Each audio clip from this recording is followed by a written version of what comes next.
ओम शांति। 30 मार्च 2023 बाबा के आज के महावाक्य हैं। बाबा समझाते, मीठे बच्चे, संग दोष संशय बुद्धि बनाता है, इसलिए संग दोष में फंसकर कभी भी पढ़ाई नहीं छोड़ना। कहा जाता है संग तारे कुसंग बोरे। प्रश्न है, बाप की कौन सी श्रीमत तुम्हें कौड़ी से हीरे जैसा बना देती है? बाबा समझाते, बाप की श्रीमत है बच्चे, घर गृहस्थ में रहते हुए कमल फूल समान रहो। जैसे कमल फूल को कीचड़ और पानी टच नहीं करता, ऐसे विकारी दुनिया में रहते हुए विकार टच ना करें। ये तुम्हारा अंतिम जन्म है, निर्विकारी दुनिया में चलना है, इसलिए पवित्र बनो। इसी एक श्रीमत से तुम कौड़ी से हीरे जैसा बन जाएंगे, स्वर्ग का मालिक बन जाएंगे। गीत है मुझको सहारा देने वाले। ओम शांति। बाप ने समझाया है कि भगवान एक ही है, जिसने भगवती को रचा, बरोबर भगवानुवाच है। जैसे बैरिस्टर वाच, सर्जन वाच, ये फिर है भगवानुवाच।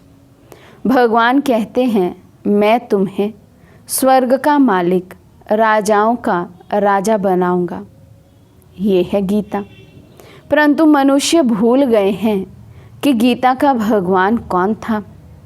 श्री कृष्ण तो था स्वर्ग का नंबर 1 प्रिंस। इतनी ऊंच प्रारब्ध किसने प्राप्त कराई? ऊंचते ऊंच प्रारब्ध है राधे कृष्ण अथवा लक्ष्मी नारायण की। ये बात कोई भी समझ नहीं सकते हैं। राधे कृष्ण स्वयंवर के बाद लक्ष्मी नारायण बनते हैं। उन्हों को ये ऊंच पद किसने दिया? श्री कृष्ण कौन था? श्री नारायण कौन था? ये बातें तुम ही जानो। बाबा कहते, और कोई भी मनुष्य ये बातें समझ नहीं सकते, जान नहीं सकते। परमात्मा कौन, श्री कृष्ण कौन, श्री नारायण कौन, कैसे वे श्री कृष्ण और श्री नारायण बनते हैं, क्या उन्होंने पुरुषार्थ किया जो ऐसी प्रारब्ध पाई है? बाबा कहते, केवल तुम बच्चे ही इन बातों को समझ सकते हैं, जानते हैं। श्री कृष्ण को प्यार तो बहुत करते हैं, जयंती भी मनाते हैं। फिर जिससे श्री कृष्ण का स्वयंवर हुआ, उनकी भी तो महिमा होगी। राधे कृष्ण को तो इकट्ठा ही दिखाते हैं। उन्हों को ऐसा किसने बनाया? रचयिता एक निराकार को ही कहा जाता है। साकार को कभी क्रिएटर नहीं मानेंगे। इनकॉर्पोरियल गॉड फादर कहते हैं।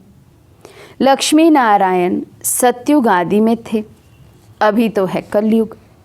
यहाँ मनुष्य दुखी कंगाल है, राजा रानी तो है नहीं। स्वर्ग की तो बहुत महिमा है। कोई मरता है तो कहते हैं फलाना स्वर्गवासी हुआ। स्वर्ग याद आता है तो ज़रूर स्वर्ग कोई अच्छी चीज़ थी। नर्क में जो मरते हैं उनको पुनर्जन्म ज़रूर नर्क में ही लेना पड़े।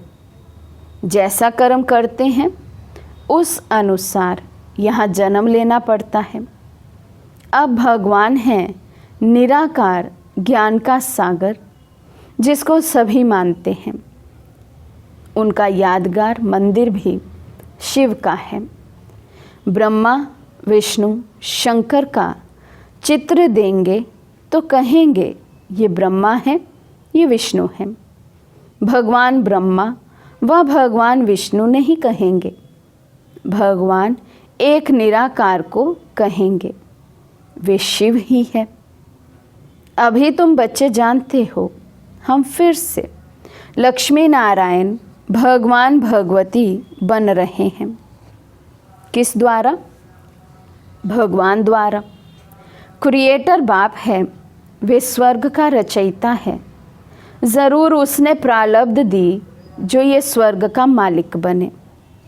चित्र तो तुम बच्चों के पास है।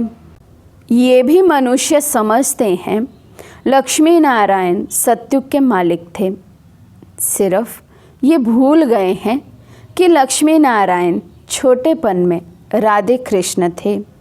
सतयुग में महाराजा महारानी थे, तो ज़रूर उन्हों का बचपन भी होगा। उन्हों की ये प्रारब्ध ज़रूर स्वर्ग के रचयिता ने बनाई होगी। वे कब आया, किसको भी ये पता नहीं। शिव का लिंग तो है, ये शिव का बड़ा रूप करके रखा है। वास्तव में कोई इतना बड़ा तो नहीं है, वे तो स्टार हैं। उनका कोई चित्र तो समझ ना सके। ये सिर्फ पूजा के लिए बड़ा चित्र बनाया है। तो ये देवी देवता धर्म किसने स्थापन किया? नाम चाहिए ना। क्रिश्चियन, बौद्धी आदि सबको मालूम है कि हमारा धर्म फलाने ने स्थापन किया। उनका धर्म शास्त्र ये है। पहले पहले मुख्य बात ही ये है, इसलिए बाबा चित्र बनवाते हैं, समझाने के लिए ही बनवाते हैं। आगे वाले चित्रों में कोई लिखत थोड़ी थी, ये तो समझाया है। स्वर्ग का रचयिता है परम पिता परमात्मा। स्वर्ग में है सदा सुख। क्या इतने सब मनुष्य वहाँ होंगे? झाड़ पहले छोटा होता है, फिर बढ़ता जाता है। स्वर्ग में बहुत थोड़े होंगे, नरक में बहुत हैं। स्वर्ग में सिर्फ देवी देवताओं की राजधानी थी, ये और कोई नहीं जानते। पूछना चाहिए ये सृष्टि का चक्र कैसे फिरता है। 5000 वर्ष पहले बरोबर यहाँ लक्ष्मी नारायण का राज्य था। उसको स्वर्ग कहा जाता था। वे पास्ट हो गया। नई दुनिया जो थी वे अब पुरानी नर्क हो गई है। अच्छा, फिर क्या होगा? फिर स्वर्ग आएगा। भगत याद करते हैं स्वर्ग व मुक्ति धाम को। क्यों याद करते हैं? क्योंकि यहाँ दुखी हैं। स्वर्ग में तो सदैव सुख होता है। बाप थोड़ी बच्चों को रचकर दुखी बनाएंगे, ये तो हो नहीं सकता। तुम जानते हो सतयुग से त्रेता, द्वापर, कलयुग होना है। सतयुग का अंत, त्रेता के आदि का संगम कोई कल्याणकारी नहीं है, क्योंकि सतयुग में जो 16 कला संपूर्ण है वही देवी देवता फिर 14 कला बन जाते हैं, तो वे कल्याणकारी युग थोड़ी हुआ। फिर त्रेता के अंत, द्वापर युग के आदि का भी संगम हुआ, परंतु उसमें भी कलाएं कम होती हैं। सतो प्रधान से सतो, रजो, तमो में गिरते हैं। तमो प्रधान बनना ही है। तो इस समय सारी दुनिया दुखी है। इसको कहा जाता है ऑर्फन्स की दुनिया। कोई धनी धोनी नहीं है। घर में माँ बाप नहीं होते हैं तो सभी आपस में लड़ने लग पड़ते हैं। तो कहा जाता है तुम तो निधन के हो। वे है हद की बात, अभी ये है बेहद की बात। सारी दुनिया का कोई धनी धोनी नहीं है। मनुष्य मनुष्य में लड़ते हैं, जानवर भी लड़ते हैं। कोई धनी धोनी नहीं है। धनी है बाप रचयिता।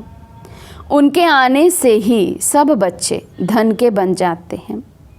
बाप बच्चों को शांति धाम और फिर सुख धाम में ले जाते हैं। पहले सतो प्रधान, फिर सतो, रजो, तमो।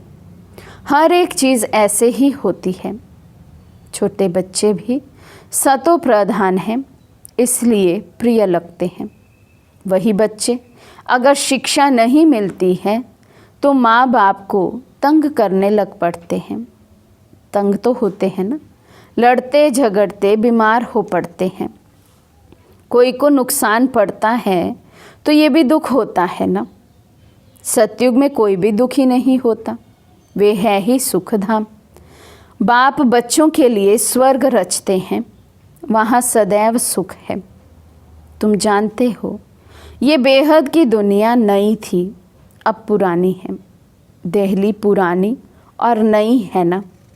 पुरानी अलग है, नई अलग है। नई दिल्ली कितनी अच्छी देखने में आती है। ऐसे नहीं कि पुरानी को कोई उड़ा देंगे, फिर रहेंगे कहाँ। यहाँ नई पुरानी दोनों हैं। फिर ये पुरानी टूट करके नई बनेगी, जिसको ही स्वर्ग कहा जाता है।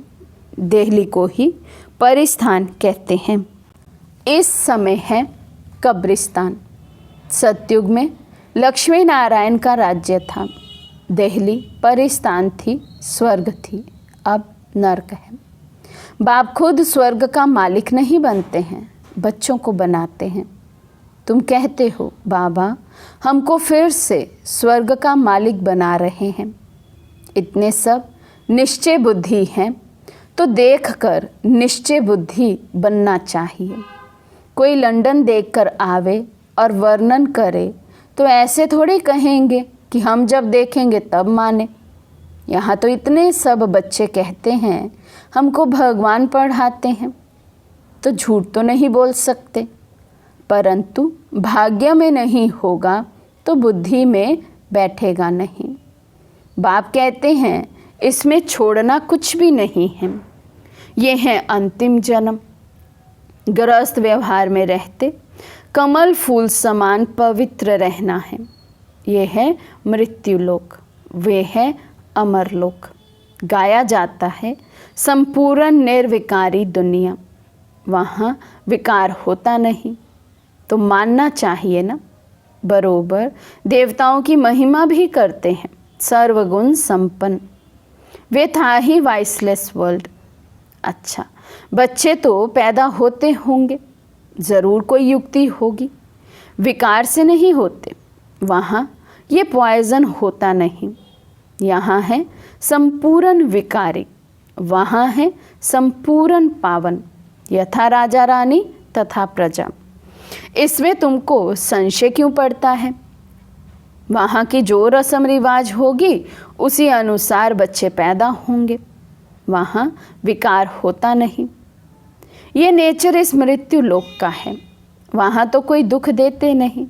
जानवर भी एक दो को दुख नहीं देते, वे भी ऐसे ही पैदा होंगे। अब तुमको चाहिए क्या? शांति चाहिए तो अपने को आत्मा समझ बाप को याद करो और मेरे पास चले आएंगे।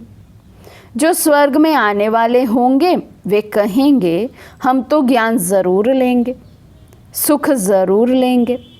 बाप से स्वर्ग का वर्षा लेना है। तुम जानते हो हम बेहद के बाप से बेहद का वर्षा ले रहे हैं, बाप की श्रीमत पर चल रहे हैं। चलते चलते फिर कहाँ उल्टा सुल्टा तूफान आता है तो निश्चय टूट पड़ता है, माया से हार खा लेते हैं।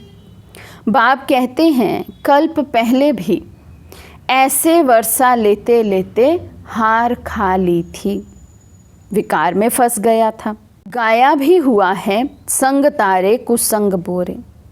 ये है सत का संग।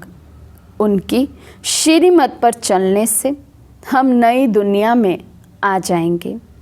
निश्चय में संशय आ जाता है तो वर्षा मिल ना सके। ऐसे बहुतों को निश्चय होते होते फिर संशय बुद्धि हो जाते हैं। तुम माता पिता कहते हो फिर उनको छोड़ देते, ये भी ड्रामा में नोंद है। शिव बाबा के बने फिर ऐसे बाप को फारगती देवंती हो जाते। तुम्हें ईश्वर का बनना है या रावण का? लड़ाई है ना।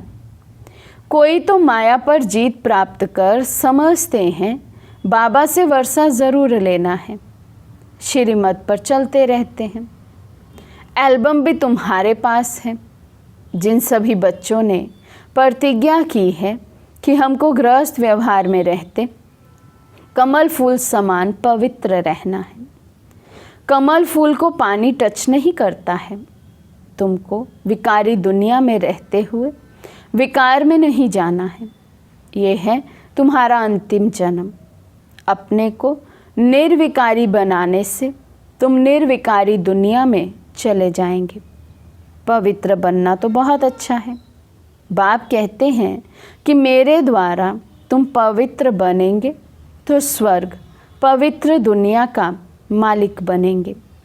पतित दुनिया अब विनाश होनी है।